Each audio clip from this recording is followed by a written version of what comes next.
Oh, you fall asleep. Oh, good girl.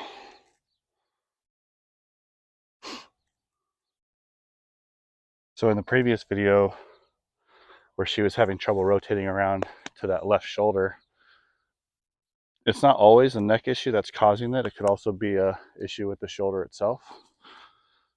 And you can see she's fussy with this, so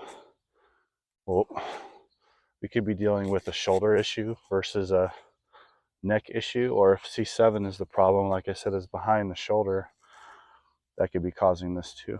Oh, girl.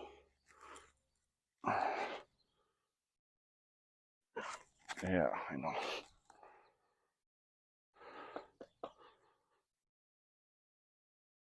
Girl.